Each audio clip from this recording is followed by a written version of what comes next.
So welcome everyone. Thank you so much for joining us today in another training session presented by Art and Gil from the Moonbeam team. Today, they're going to be talking about security best practices for Moonbeam collators, and they are going to go through like the best practices, tools, and other recommendations to guarantee that security for you guys, for the collators in Moonbeam and Moonriver. So some housekeeping rules at the start. If you have any questions, please put them in the chat and select everyone to send them, and then Gil and Art are going to be making some stops in the presentation to go through the questions.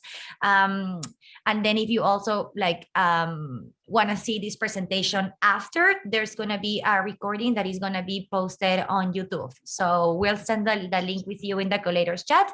And yeah, thank you so much, Art and Gil, for being with us today. Yeah, thanks. Well, I guess first a little bit about us. I'm Art Caseman. You guys, I think most of you guys have seen me before or heard me before in Discord. I'm sort of the tech ops manager here at PureStake, and I've worked here for I guess 2.5 years now. So, but I've been in IT for quite a while.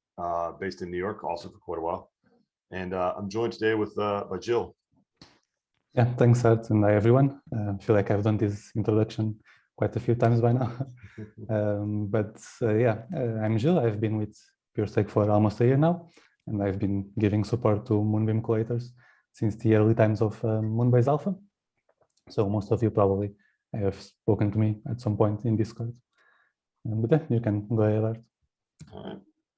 Thanks. So Jill and I were sort of figuring out what to talk about today, and we decided really that a lot of like the key related items are really very important for security. So we're going to focus a lot on that. I see here we're going to talk about proxy counts. Jill will have a little demo for you, and then he's going to go into sort of key management, everything from creating the keys to storing them securely. And I'm going to talk a little bit about ledgers, how to use them, and maybe some under the hood things you can do with them. And then if we have time, I'll talk about node security. This is pretty standard DevOpsy stuff, but if we have time, it'd be good to sort of review that. So first thing, as I mentioned, proxy counts. So, I mean, I know you guys have heard me talk about these for a while. I talked about them in the last call and even the time before that, but they really are important, mainly to reduce your risk, right? So two main things there is the chance of your keys getting stolen, right? So you have these keys, you have these, let's say a collator key or even a delegator key. It has a lot of money on it and it makes money. It's valuable, right? So if someone gets on your machine, the first thing they do is just look for all these cryptic keys and they're going to grab them. So what a proxy does there is it lets you keep those keys completely off of your machine, just in cold storage where it's the safest possible place. Also, if the keys are stolen, you only really get the proxy count. So there's very little money on there. And even as I'll go through in a minute, even if they get the keys and they have access to do certain things, those things that they can do are also limited. Like, for example, you can send funds with one of these proxies, but the way we're going to describe it is we're going to sweep those so often that there just won't be that much funds on that account anyway. So and one of the things to really think about while I talk about this is sort of the principle of least privilege. And I remember when I first started working, I was like an admin. I was like global admin in the directory service, and I wanted as much access as I could possibly get because I thought that would be better. But as I sort of progressed in my career, I realized that really it's sort of the opposite. You want to have only the access that you need to do your job, because then you can't screw up, right? If you mess up or you lose something or someone hacks you, there's just really not that much things that you can do, or only the things you have to do you have access to. So that's sort of what I'm going for here, or what I'm going to describe. Let's see. So, I can't really see my screen. Hold on one sec. Oh, here we go. So on the right here is sort of a little snippet of code, and this sort of just describes what each proxy type does. So I guess I'm just going to run through them. At the top here is any. That's pretty obvious. It can do anything that the delegate account can do. It's pretty rare that you would give that to a proxy, but you can with a delay, which I'll talk about later. Non-transfer is pretty much, it can do almost everything except transfer funds. So this, a lot of times you might use this for, if you're helping someone out you know, for example, some non-technical person wants to get in and you're saying, okay, let me help you out. I'll show you how it works. And then after a while you realize that, you know, they don't know anything and it's taking you forever to actually explain it to them. So you just want some way to sort of help them stake and things like that for them. They would give you something like non-transfer, and then you can sort of almost do everything they would need to do. But there's no risk of being able to send their funds, either on purpose or you know, by mistake. The next one down here is governance. It's the same kind of thing. It just only allows you to vote in governance and to put it also for technical committee people. If you're on the committee, you obviously want to keep your account very safe, so it lets you do that. The next one is pretty interesting. It's the staking. So that allows you to do, as you see here, everything in the parachain staking palette. And that's, you know, when you guys go to extrinsics, you see a couple options. You can do everything under parachain staking, everything under utility, and then author mapping, which you're going to use to rotate your keys from your primary to your backup. Utility is a little bit of a special case. It just more or less lets you create batches. So you only have to make one call versus multiple calls. Moving down here to cancel proxy. This one is very sort of limited in scope, but what it does is it allows you to, if you use a proxy with a delay, what happens is that transaction gets put on chain, but there's a sort of target round which will be executed. So what this one would do will allow you to look at that, and if you don't like that transaction, allow you to reject it without pulling out the main account. The next one, balances. This will let you only transfer funds. This one is sort of unique, I believe, to Moonbeam. I don't think they have it on Polkadot or Kusama. So what this allows you to do is just send funds, but what it doesn't allow you to do is unbond funds. It doesn't allow you to leave the collator's pool, things like that. So your sort of collator account and everything that it's doing is still safe. And you would use this one mainly to sort of sweep funds from your collator off into another secure account, perhaps a ledger device. We're going to go to that in a little more detail later. And I'll show you, I think I have a slide. Yeah, I'm going to show you in a minute some diagrams. The last one is author mapping. We've also talked about that one in the chat. This one basically lets you do one specific thing, which is change your Nimbus key mapping from your account to basically tell you, or to tell the chain which server is authorized to collate blocks. So you'd use this if your primary server goes down, and you could switch over to your backup.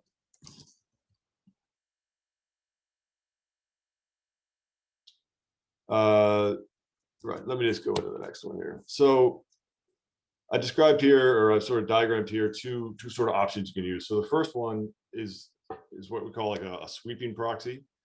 And what this does is it runs, you would grant the balances proxy to basically a service account. And then you would load that service account somewhere in a secure cloud environment. And you would have it run on a schedule. I said every 6 hours here, because that's as often as you will get rewards as a collator. So this sort of script will trigger every 6 hours, and it will send it from your collator account. It'll sweep it to your delegator account. And that delegator account can be a little more secure. It could be secure by ledger or even be offline as well with a proxy. But the idea is to get it off this collator account, so you can always keep those keys in cold storage. The next one sort of describes what you would do if you have to have a failure event, right? So you say your primary server goes down, you'd say, okay, I need to pull out this author mapping proxy, and I'm going to use that to switch the collator account from my primary server to my secondary server. That was pretty straightforward there. The next one, okay, this one is a little more complicated, but this one shows the sort of the pending flow. So what you have at top is your sweeping script, which I sort of just described. But in this case, it'll send that transaction on the network with some sort of delay, let's say like a couple-hour delay. So what happens is it puts in the transaction pool, then it actually gets included on chain, but it has a schedule. So it basically will not take effect until a specific block. And you have a separate script, what we're going to call this audit script here. And I would say you probably want to have that in an alternate location, like a very secure location, which no one really has access to, because this is the real important one. This one you sort of describe which proxies or which collator is allowed to send funds to which account. So you can say, from account A can send funds to account B and account C, and that's it. So what it does, it'll look at all these sort of pending proxy announcements, and it will sort of match them. And if they match, it says, okay, I will let this go through. This is sort of authorized. And if it doesn't match, it'll use that sort of, which one was it? The cancel proxy, and it'll send on chain. It basically will cancel that transaction. So it's not that you have to sort of monitor it and then take action. This sort of script will monitor it for you. So you can really, in advance, you sort of design or you write down in code exactly what's allowed, and then it will sort of reject everything that is not that. So that was pretty advanced. We're going to go through a quick demo later, but it's not going to be this audit script. It's just going to be a pretty basic sweep script. My notes. Yeah, so a lot of times, this has happened to me a lot. So you execute a proxy using the extrinsics on Polkadot.js, and it looks like it's successful. So as you see here, you get this little checkbox. And it looks like the proxy call was successful, but then later on, you realize that it didn't go through, and you wonder why. So what I do now, almost every time I run a proxy call, is I have another window open with the Explorer, and then you'll see these proxy calls sort of fly by. It depends how many transactions we have. But it will give you either a result of okay, which is exactly what you want. That means the underlying call was successful. If it gives you anything besides that, you sort of have to dig in to figure out what the problem is. And you don't get a lot of feedback, but you can get enough to sort of point you in the right direction. So probably the one I see the most often is called bad origin, which I have shown here. And that one more or less means like the proxy account you use does not have access to do what you asked it to do on that account. So either you use the wrong proxy, or you're running against the wrong account, or just you made the wrong call. If you don't see that, you may see something that's just gonna be a numerical error code. So actually it took me a while to figure out where this actually is.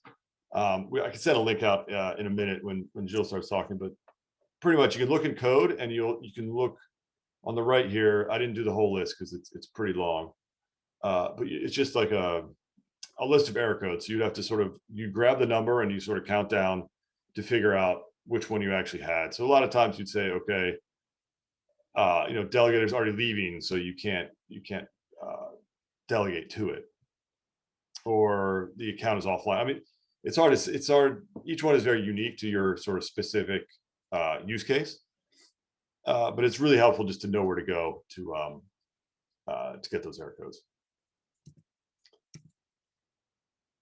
Okay, Gil, you want to take over here and run them through this demo? Thanks, Art. So one sec, let me stop sharing. Go ahead. Okay. So I'll be demonstrating some very basic Polkadot.js proxy operations, and I'll also be showing, as Art mentioned, a very simple script that will automatically sweep the funds from your collator account into a delegation account. So let me just share my screen. Share. Perfect. So this script has a few purposes. I mean, the first one is that it's obviously a tool that you as a collator can use to follow these best practices that are just described. Another use is that it's a tool that you can check. It's open source, and you can use it as an inspiration for maybe possible future tools. One thing that I noticed is that there is not many Substrate Python tools out there. So if you want to inspire yourself on this code to make some new tools, that's perfect. So I'll start by showing the configuration that you need to set up. To run this tool, you'll need a balance proxy, as Art mentioned, and you'll have to put your balance proxy private key, or mnemonic in this case, into configuration. So this is obviously not very secure, so I will stress that you should only use a balance proxy here. You should not put your collator account, and you should not put any other kind of proxy account here. This account, it's unlikely to be stolen, but it can happen if you have any exploit in this machine that runs the script. And since the machine will be connected to the internet, anything here is not secure. So just put a balance proxy here. You will have to configure the from address, and you can put multiple from addresses. These addresses are the essentially the collator addresses that the script will sweep the funds from into the to address. So the to address will be your delegated account, and the from address can be one or multiple collator accounts in practice. The endpoint is pretty straightforward. It's just the WebSocket endpoint for the network that you want to use. You can use your own RPC nodes, or you can use a public endpoint. In this case, I'm configured to the Moonbase Alpha public RPC endpoint. So I'll show you, I have some accounts set up in Pocket.js. I've set up a collator account, a delegated account, and I have a balance proxy account that's currently not set up. So I might as well, let me just figure out how to minimize the, sorry, I have the webcams, okay. So I'll start by showing something very simple, which is how to set up the proxy in Pocket.js. There are actually two options. The most simple one is in the account menu. You can just come here to your collator, add a proxy, and set the balance proxy as a balance proxy. Pretty straightforward. I'll just use my very secure password here to submit it. And it will be okay. So another option that you can do, and it's a bit harder, but it has the advantage of being the only way to do delays, is to use an extrinsic. So you can just come here to your collator account and submit a proxy extrinsic for your balance proxy. Say you want to do a balance, and then you can put here the delay in block number. So if you want a delay of 600 blocks, you just put it and submit it. But anyway, I already configured my proxy with no delay. Okay. So this is all that we need to set up the configuration. Now what I will do is copy the mnemonic of the balance proxy into this config and copy the from address from my collator into here and my delegated address into here. I already have this set up in the actual config file, and I can just run the tool, which is a simple Python script. So you just you will just run sweep.py. You can configure. Actually, can you configure something? Yeah, you can configure the location of the config file. By default, is .config, and how many tokens you want to keep in the source account as well. So you don't want to send all the accounts, all the tokens from your collator account. So if you do that, you will not have enough for transfer fees. So I'll just run the script, and it should be pretty quickly. It will say that there are no funds. It will do, okay, first it says that the current block is this one, and the next sweep is on block 0. Since this is the first time that I'm running the script, it will say that the next sweep is on block 0 because the sweep never happened. So it will start sweeping the funds. It will correctly say that there are no funds to sweep because these accounts are currently empty. Oops, not this. Here, I'm sweeping from the collator account into the delegated account, but the collator account doesn't have enough funds to sweep, basically. So what I'm going to do, and then it is going to schedule the next sweep for the next round. This block will be actually in the middle of the next round, because the blocks are, the rewards are distributed not on the first block or in the next few blocks after. So choosing the middle block should ensure that the reward was already distributed. So I'm just going to actually send some funds to my collator account. This account is not actually a collator, it's just a random account, so I have to simulate it, right? I'm going to send from the delegated account, I'll say like 2,000 dev, or just even like 10. Send to collator.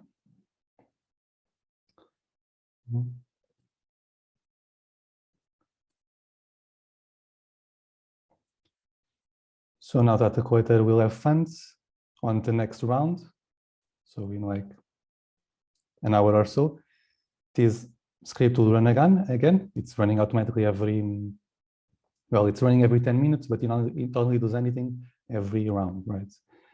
And it will, okay, so I have 21 dev tokens now. In theory, we can wait for this block, which is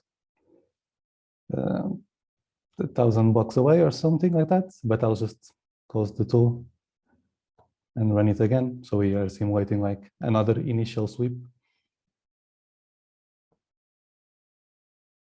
And it will detect that there are 10 tokens that are sweepable from this account, which is a collator account, into the delegated account. And now it's actually running the extrinsic.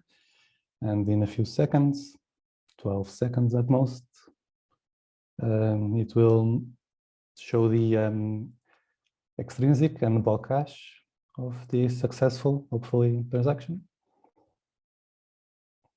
Let's just wait. Yeah, so for this account, it succeeded. And for this account, which is another account that I don't have set up in Polkadot.js, it had no funds to sweep, that's fine. And then it scheduled the next sweep for the block in 1,000 blocks. And then you can see that the transfer was successful. This one no longer has 20 tokens. And the delegated account now has the same funds. So it's a pretty simple script, as you can see. We'll be sharing it in GitHub today. Something that's actually missing is the audit and monitoring script that Art mentioned. If any of you collators want to take it as a project, it will be more than welcome. But any questions regarding like actual code or any questions on how to render the tool, feel free to DM me on Discord, of course. But the tool will come with instructions in the GitHub repository. While I'm here, I might as well show some more cool Polkadot.js features. The collator wallet you'll want to have in cold storage, not actually in Polkadot.js. So something you can do is copy the address and delete it. And then you actually can add it as a proxied account here. So all you need is the address and put a name to it. So as you can see, I'm not actually putting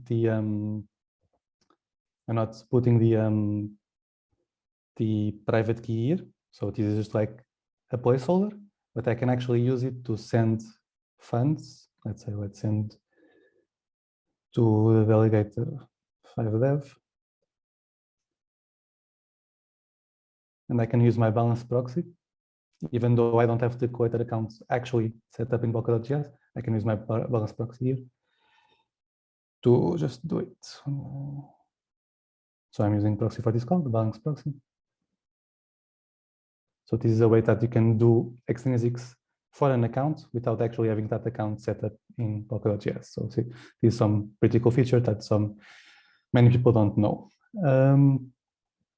And I might as well just show something else real quickly, which is how to do failover. So the outer mapping extrinsic. What usually happens is that you forget to save your outer mapping. So you can, if you forget your outer mapping and want to do a failover to your backup server, you need to do an update association extrinsic, right? So I go here, extrinsic. For my collator, I want to do a outer mapping update association, and you should do an update association instead of a clear and a that, because one, you save on fees from doing 2 transactions instead of just 1, and 2, it's more secure to ensure that you don't accidentally add 2 associations and have some double signing situation. So I would want to update my association. I don't have a node running right now, but I would get the author ID from my currently running node. And then I went to my old author ID as well, but I lost it. So what you can do is come to the chain state and come to parachain state. It's in auto mapping with deposit. You disable here the include option. And what this will do is show all the mappings on chain. So then you can just search for your address, which I can do with this one. This is actually a collator address. And here it is, my old address that I can just paste into the extrinsic now and do the auto mapping association. And that's it for the demo. Are there any questions regarding like this script or anything like that before I move on to some more best practices? I think just as well stop sharing and you can show the slides. Thank you, Gil, for this presentation. Yeah. I would actually like to know how we can use balance proxy with a delay. I was trying to set it up myself, but I never managed actually to use that function.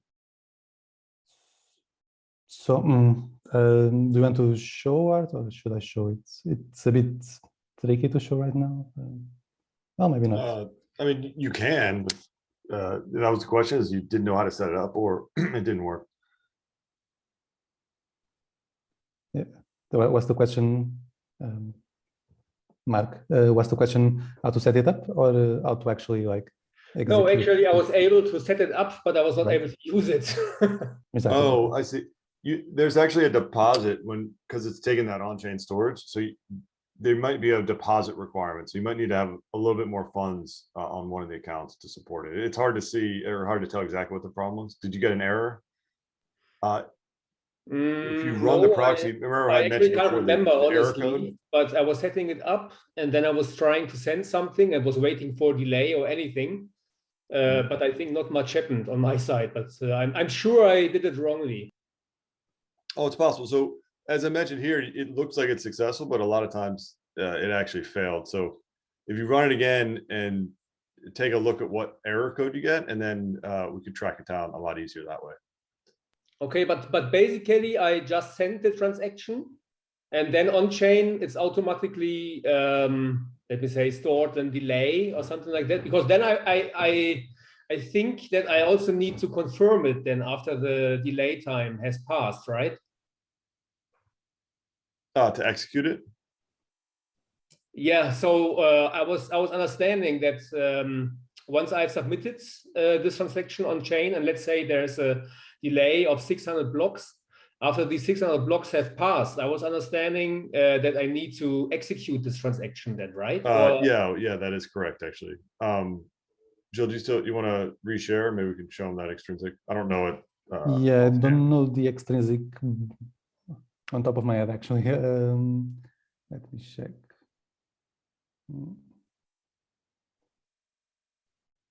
We might want to. I can quickly look for it. Later. Or Jill, why don't I look for that and I'll reply Sure, in chat. We can do this on the sure. Yeah. Okay. Is that fine, Mark? I'll continue, and then on the last segment, which is question and answers, we can show how to do it.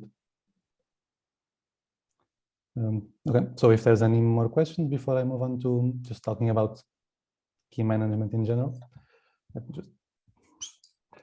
You are sharing this, okay.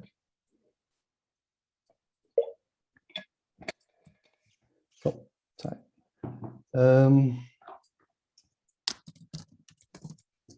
So I'll be talking a bit about secure key or wallet management, from generation to handling and storage. I think everyone in this call is already a collator most likely, so it's already a bit late for some of these like key generation steps. But for anyone who might be listening to this, or if you want to run a new collator, maybe in a new network, I hope that it's useful information. So I'll start by explaining the where and how of generating keys. Art, can you go to the next slide, please? Yeah, perfect. So I'll start by saying that there are several levels of security, I would say. Like some of these things can seem overkill, and it's your decision on what you want and don't want to apply. But we always think that it's unlikely that anything will happen until it actually does. So it's better to be overprotected than underprotected. So where should you generate your keys? Well, Key generation is something that you only have to do once. And so it pays to be as secure as possible, even if you have to take a couple of extra steps to ensure its security. The first thing that I would recommend is generating your keys in an offline environment. So not like completely disconnected from any network, not connected to the internet. This ensures that you are not being keylogged or monitored live in any way. In addition to being offline, I would recommend using a live USB operating system, as in a fresh operating system that is bootable from a USB pen. You can use Ubuntu for this, but there are some OSs made specifically for this purpose, such as Tails, which is even better because it's non-persistent. It wipes any trace of the key generation process after you are done using it. So the reason you will use a live USB instead of your everyday computer is that even if you turn off networking temporarily, so you can generate the keys, after you turn networking back on, there could be some persistent malware that was monitoring what you are doing, and it's now ready to send the keys to the attacker after you are done and turn networking back on. So that's where you generate the keys. I will now talk about how to generate keys. We have talked a bit about this before in some other presentations, but I'll just go over it again. The first and most secure option is to compile the Moonbeam or Moonkey binary yourself and use it to generate the keys. I have the commands down there in the slides. The Moonbeam binary has a key subcommand, and the Moonkey is pretty much done just for. I actually forgot the Moonkey command there, but it's pretty simple. The Moonkey tool is actually used only for generating keys. But you should compile this tool yourself, and you should be running this tool in an offline live USB environment, as I mentioned before. So you need to figure out a way to move the binary over using some offline methods, such as an USB stick.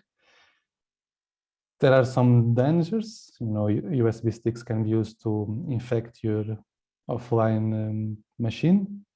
So keep that in mind. Something that you should do is verify that the SHA-256 hash of your binary is the one that you expect after you compile the tool and after you transfer the tool from your computer which compiled the tool into your live USB environment.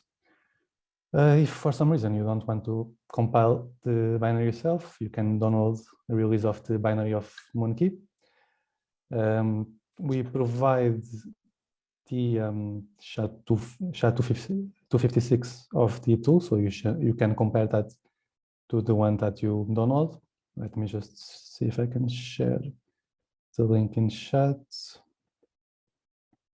Yeah, I'll just put it in chat. That link has the address to download the Moonkey binary, and also has the SHA-256 and instructions on how to do all of this.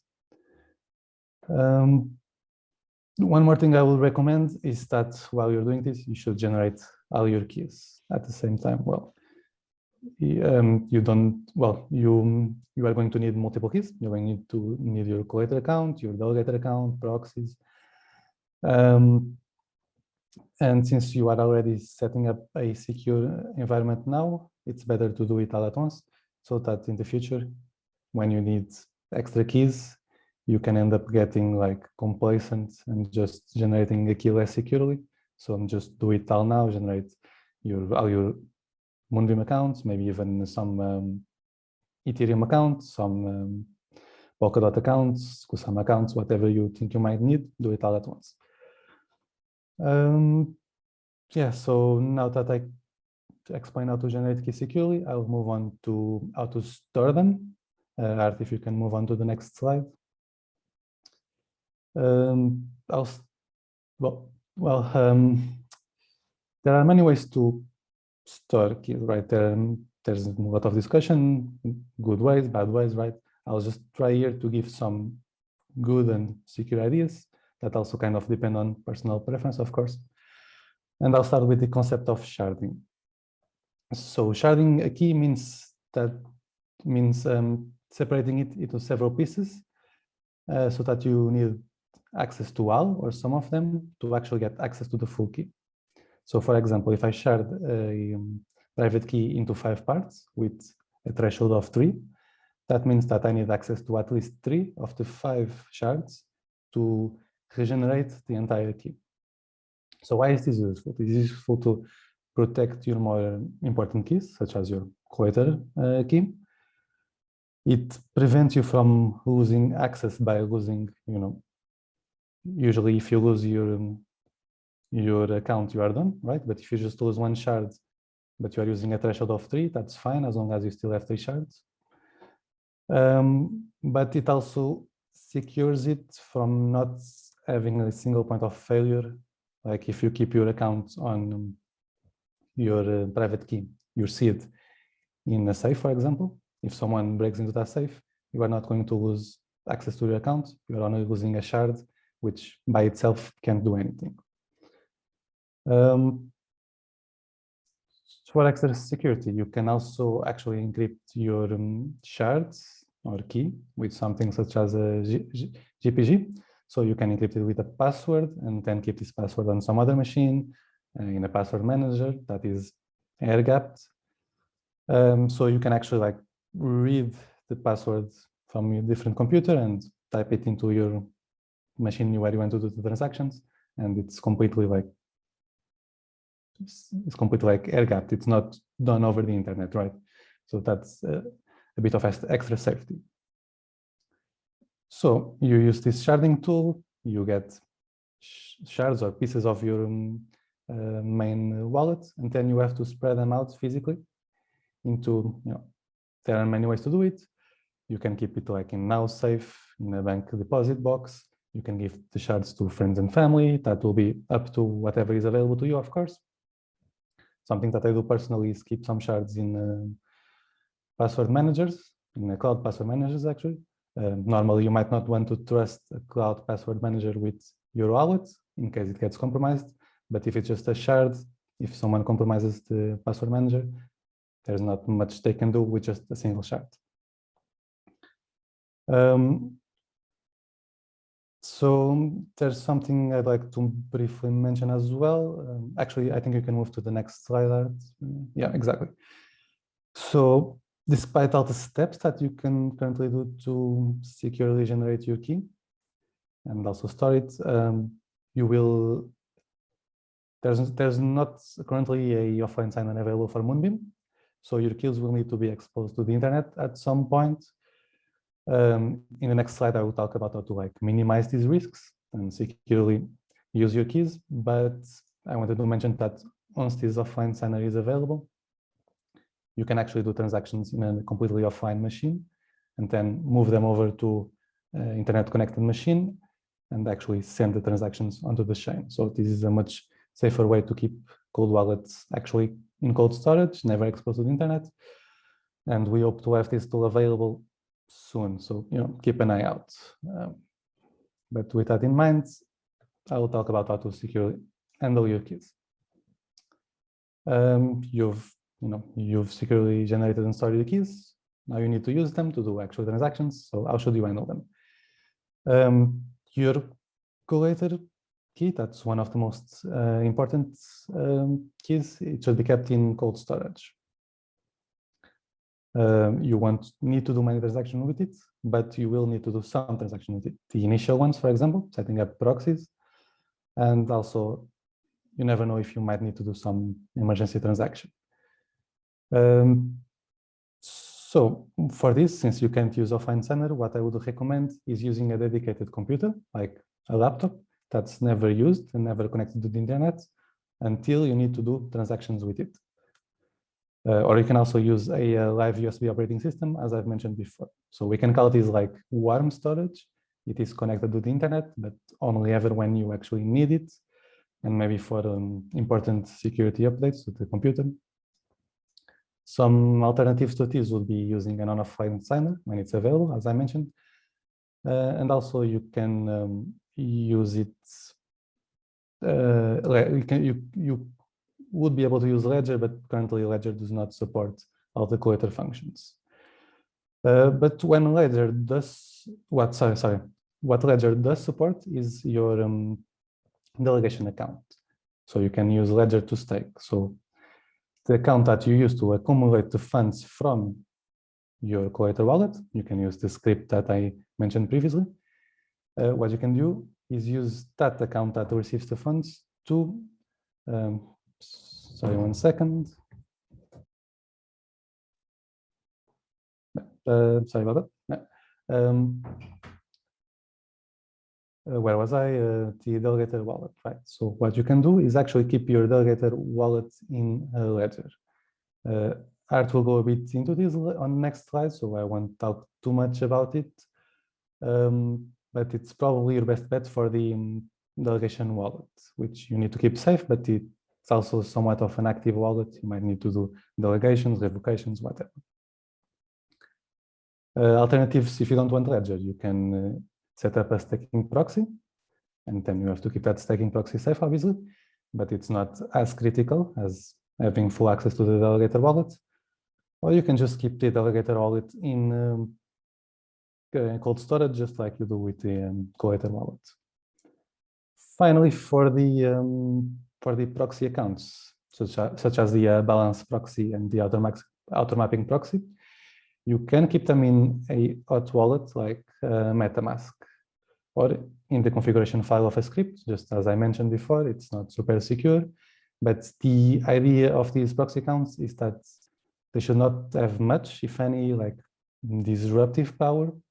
So if someone steals your auto-mapping proxy, the most that they can do is make you stop producing blocks until you realize that something happened. It's not ideal, obviously, but when you figure out, you can just revoke the proxy and do the proper auto-mapping. So if someone steals your balance proxy, they should only be able to steal 1 round worth of rewards, assuming that, that's even in worst case scenario if you're not using a delay.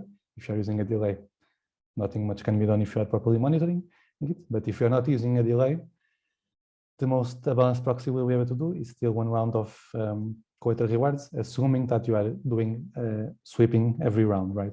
So if you're running the script that I showed you every round, the collator account will not have money funds in it, and the balance proxy will only be able to steal at most 1 round worth of rewards. So of course, none of this is ideal. You don't want any of these accounts to be stolen, obviously, but this is exactly their purpose. It's to avoid that your main wallet is stolen, and you want to minimize the impact of any attacks that you are a victim of, right? So yeah, now Art will talk about the ledger, I believe. You can go ahead, Art.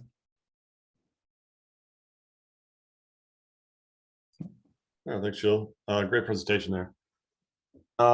Let's see, Ledger. So I did mention Ledger previously, and I was sort of, I wanted to caution a lot of people on them. I mean, a lot of people think this is hardware wallet, and it's disconnected, that it's like some, panacea of great security for your keys. I mean, it is great, right? Mainly because the keys are on just this Ledger device, and you need to have that physical device plugged in. So if someone just sort of hacks your machine, they can't get at it. But one of basically the critical thing that you want to back up on that and also keep secure is the sort of mnemonic that you use to generate the account, right? So on your ledger, all the accounts are derived from this one mnemonic on every chain, right? So the ledger itself just has one mnemonic, and then it's able to derive different Ethereum addresses, as many as you want, really. You just keep going on. I'll show that in a minute. But the problem is, if you lose that one key, you lose every single account on there, right? So say some hacker gets that backup key, or worse, you lose it and you lose your ledger, all those funds are gone, right? So not only do you need to back it up, you got to keep it secure. Maybe I should show. Well, I was gonna do a demo, but I think, can you guys read this? Is it clear? Yeah, it's great. Yeah, it's fine. Okay. So this is just Moonkey. Jill mentioned it before. So Moonkey is a pretty simple way to to generate an Ethereum account. It also creates other types of accounts, but pretty much it'll give you a mnemonic. So at the top here, I'm just using it in its sort of default configuration, and it's spitting out. I think it cut it off a little bit, but it spit out, you know, the account ID, the private key, and also the mnemonic. And then the last line there is the derivation path. I think actually, let me try. Oh, no, can't stop sharing. All right, I'll do it this way. If you look at the help file, you can get, it did cut off. There's -A is the index, and -M, I believe, is mnemonic. Let me move this chat. Oh, here we go. Okay, let me share I will share my terminal real quick, be a little bit better. Okay. So when you're on Moonkey, here you can see the whole thing now. You got your address, your public address, your mnemonic, and your private key. This is great. I was running this just to show you really that this mnemonic is the same as any other mnemonic, right? So your ledger, when you back it up, is you get this here mnemonic, or the mnemonic that it gives you, right? So when you first do this, is only on the device, but then it asks you to back it up in a secure fashion. So you could use any of the methods Gil mentioned. You could shard it, encrypt it, you know, use your bootable USB with everything off just to make it nice and secure. But the problem is, this is what happens when someone gets it. They can plug in this mnemonic. Oops. Let's get this one. And then get it back. But what a ledger does is it derives it. So that's where you have this -A. This is the index. And it starts from 0. But when you go to your ledger and you say, give me a new Ethereum address, this is going to be the first one, second one. Oh, no, sorry, second one, so on and so forth, right? So you can sort of iterate down, and you're deriving all these different accounts based on the same mnemonic, right? So this is just what your ledger does. So it sort of shows you that, you know, if you get this one mnemonic backup for your ledger, that they can get every single account that you have. And this is just sort of the Ethereum path, like as you see this last number is incrementing here. But you can do other derivation paths for, you know, Bitcoin and other things like that, all from the same mnemonic. So one thing you could do, it's a little advanced, and I caution you about doing this, but you could take your ledger backup mnemonic, right? And if you're very, very secure about it, you could put on a bootable sort of Linux Live CD, and you can manually type it in, right? I wouldn't do any sort of connections to the internet or anything. You could go and derive what account you have on here. Say you decided your collator or even your delegator account would be 2. You can grab this private key, and then you can plug this in and set yourself up a proxy if you want. You can even put it in MetaMask. But I don't know, you know, I wouldn't do that because you can just use the ledger for that. But if you need to perform substrate transactions, you could use it that way. But again, once you do this, you've sort of opened up your ledger a little bit more, and it's sort of out in the wild. So I definitely would not do this with a ledger with all of your funds. If you did want to set up a ledger just for this purpose, that you could have this sort of dual purpose. You could use it for EVM with MetaMask like normal, but then you can also use it on the substrate side to maybe change your key association or something like that. You could do it. Again, I do caution you, it is a little, it's a little risky, but if you know what you're doing and you know the risks, it's actually a pretty useful thing to do. So let me go back to the presentation.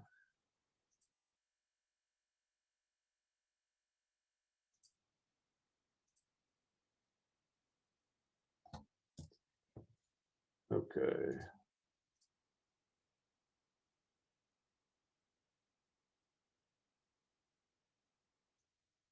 Okay, right. So we talked before about sweeping funds. So what I would do personally, I would sweep the funds into a ledger account, because then you can just use that ledger account, and it is pretty secure. You don't really have to worry about other things accessing. You know, you have this collator account that's constantly getting rewards. You just want to move them into somewhere more useful. Once you get onto your ledger, you really can use it for everything on the EVM side, right? So that means basically you hook it up to MetaMask, use it for DeFi, you can use it for our staking app and things like that. You can sort of put that glimmer to use a little bit better. And as I sort of showed you before, you can, if you really want to, use that account on the substrate side. But really, there's only one main thing that you can't do right now, as far as collator is concerned, and that's issue the author mapping extrinsic.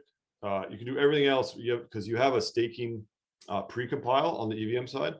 So you can do everything in that parachain staking palette.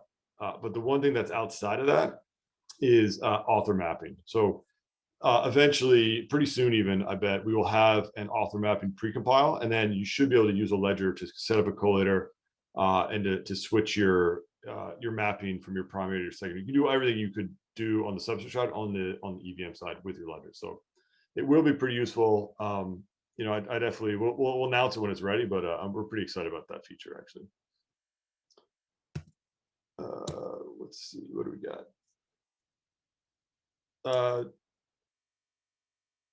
Kathy, do we have time for a little bit more, or should we? I know we're about at time. We have around 6 minutes. Okay. Well, I'll just briefly talk about this.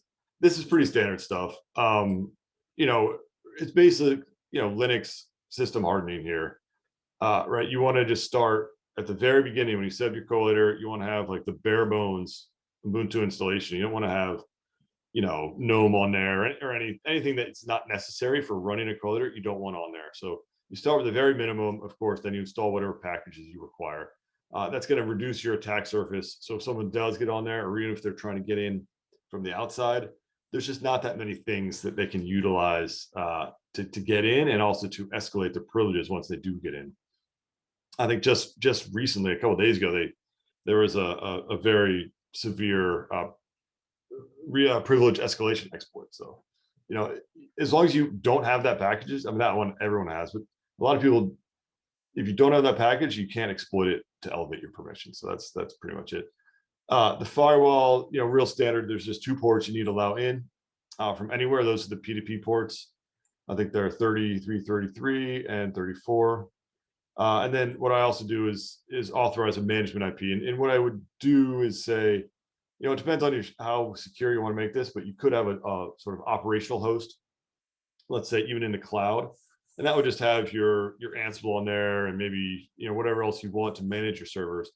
And then you would allow on the firewall, you would only allow, you know, SSH from that one ops host. And then if you go travel, you could go into, say, the AWS console and adjust the firewalls and still be able to log in.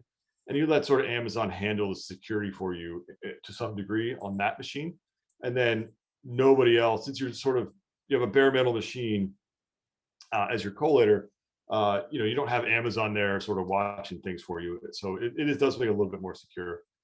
The next step up, I would say, would be having a VPN on top of that SSH tunnel. But, you know, SSH is pretty good as long as you don't have that service sort of sitting out there on the internet open to everybody for them to hack.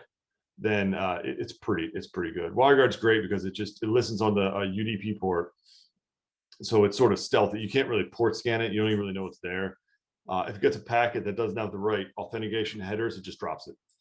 So it is pretty stealthy and pretty good. And I would say you would avoid a lot of the you know, port mappers that are out there trying to find a server to hack.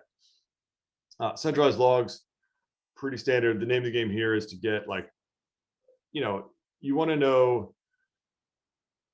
what happens. So if something that breaks, right, either your collator goes down, you sort of want to know why. If it's sort of completely crashed, you can go in there and hopefully you have some logs. If you get hacked, you can send the audit logs there, and you can send them to a spot with just write-only access to the account. So even if a hacker does get in there and he does a bunch of stuff, then he figures out that you're sending audit logs somewhere, he's going to go try to delete them. And since it's write-only, he will be unable to. So it's just something you can do to improve the posture. Security patches, you know, Linux makes it pretty easy to, you know, run those on a schedule. And you do it like multiple times a day if you want. I say that's fine. Just make it go auto. Rebooting on a schedule. I usually would combine this with something like a base run, which is, you know, if you have everything in Ansible set up, you have all your security hardening steps.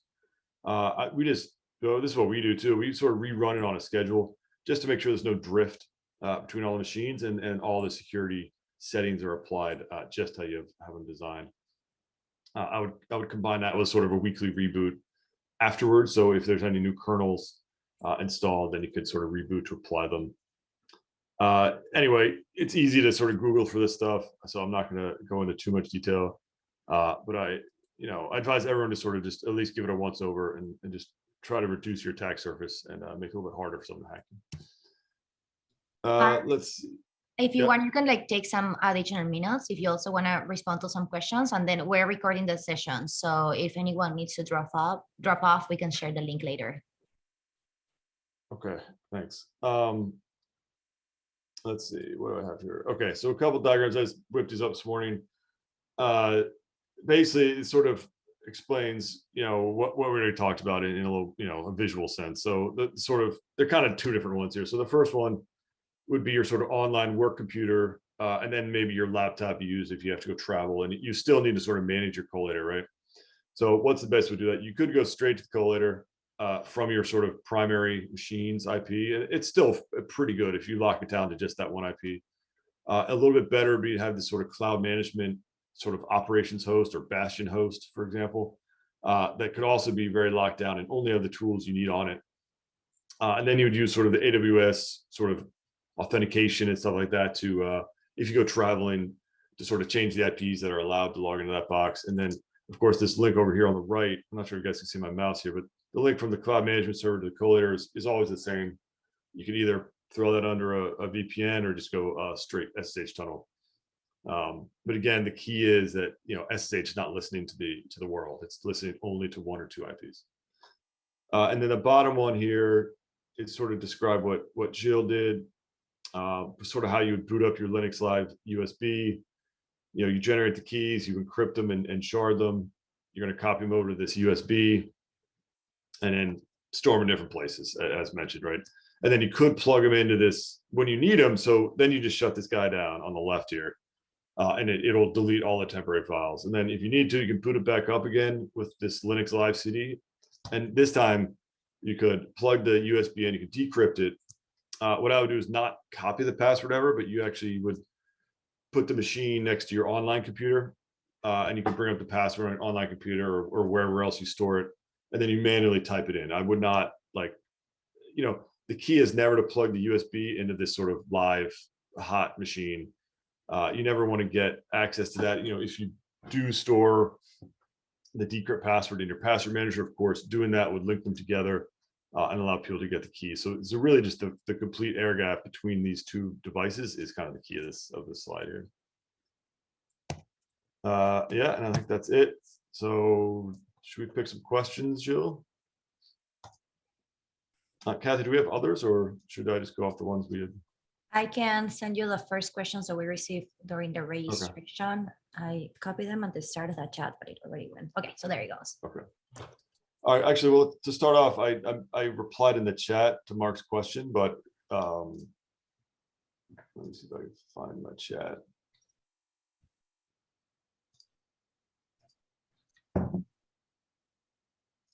Oh, I have it here. It's so to answer Mark's question, it's like, how do you execute a transaction that's been on a delay? So it's been announced and it's past the period of time which it needs.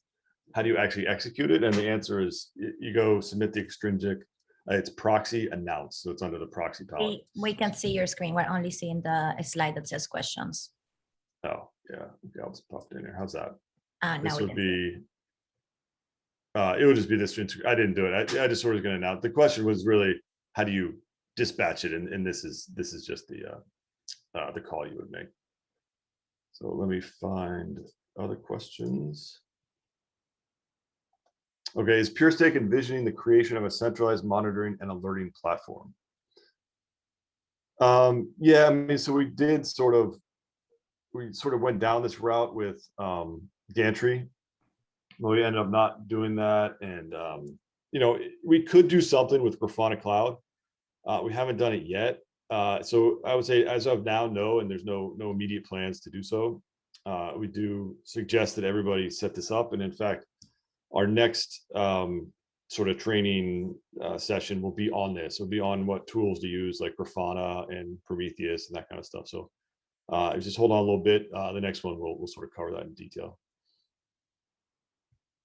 Of course, what are the plans to increase the number of collators? I mean, I gotta say, guys, we've definitely been watching. We know what's going on. We have increased +5, or at least it's out for vote today. If it passes, that should take effect, I believe, tomorrow morning Eastern time. And of course, there are plans to continue to increase the pool. So I wouldn't worry about that. We also have something in the works, it's sort of like 1,000 validators program, but the way Moonbeam works is it's very different in that regard. So it's going to be a different program, but it's going to have similar goals. And the next one is, what are the best settings for Alert Manager? I think you mean Prometheus Alert Manager. I mean, I think we should probably get into that on the next one, because we're going to go into all that stuff in detail. Just in general, the one main thing to alert on, which I think is everything rolls up to this one, it is blocks produced, right? So if anything's wrong with your collator, if it's behind on blocks, or if it doesn't have enough delegations or anything, it's eventually going to stop producing blocks. And that's really what you want to make sure it's doing. So an alert, 24/7 alert to your pager, if you stop producing blocks, is probably the #1 thing you should do. And then after you have that, you can get into a little more detail, like, am I following the chain and things like that. But really, do you want to get woken up? If you're not going to action it, if it's just a little bit behind and it's still producing blocks, do you really want to get woken up in the middle of the night to action it? Like, probably not. So I would say start with that one, and then after the next call, we can talk about more. Okay, will there be a possibility to have the collator self-stake on a multi-sig anytime soon?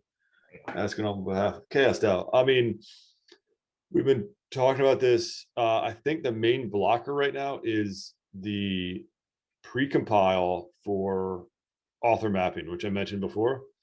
So there already is a staking ones, but someone would have to write the the smart contract to do this. I'm not sure if PureStake will do that or a community member will, but obviously someone has to write it.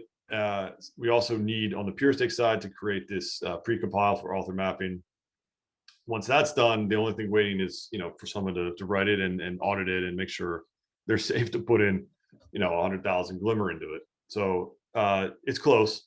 We don't have an exact date, but it's coming pretty soon, I'd say. Can we instrument the communications to the relay chain when we propose a block, like logged IP address that we propose to? Out of the box, I don't think so. Yeah, I mean, you could set up like IP tables to record this kind of stuff.